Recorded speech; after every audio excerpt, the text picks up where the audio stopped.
ചോറ് തയ്യാറാക്കാൻ പോണത് പൈനാപ്പിൾ കറിയാണ്. പൈനാപ്പിൾ പുളിശ്ശേരിയൊക്കെ ഞാൻ കഴിച്ചിട്ടുണ്ട് ധാരാളം, പക്ഷേ എനിക്കത് എങ്ങനെ ഉണ്ടാക്കണമെന്ന് ഇന്നേ വരെ ഞാൻ വെച്ചിട്ടില്ല. അപ്പോൾ ഇന്ന് ആദ്യമായിട്ട് ഞാനൊരു പൈനാപ്പിൾ കറി ഉണ്ടാക്കാൻ പോവുകയാണേ. അപ്പം അതിനേക്ക് ആവശ്യമായിട്ട് ഞാൻ പൈനാപ്പിൾ കട്ട് ചെയ്ത് വെച്ചിട്ടുണ്ട്. പിന്നെ ഉള്ളി, പച്ചമുളക്, ഇഞ്ചി, വെളുത്തുള്ളി ഞാൻ ചേർത്തിട്ടില്ല.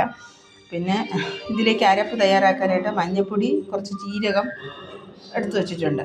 പിന്നെ തൈര്, എൽമയുടെ തൈരാണ് വാങ്ങിച്ചിട്ടുണ്ട്. അപ്പം ഇത് ഒന്ന് തയ്യാറാക്കിയിട്ട് ഞാൻ കാണിക്കാം.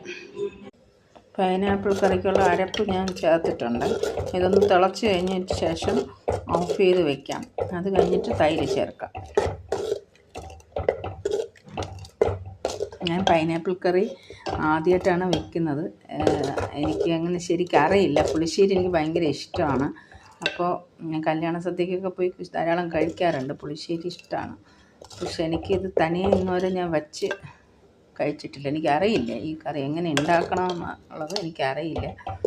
ഞാൻ ആദ്യമായിട്ടാണ് പൈനാപ്പിൾ കറി തനിയെ ഉണ്ടാക്കുന്നത്.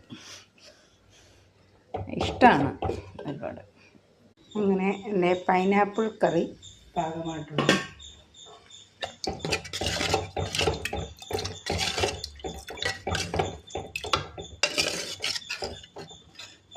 എൻ്റെ പൈനാപ്പിൾ കറി റെഡി ആയിട്ടുണ്ട്.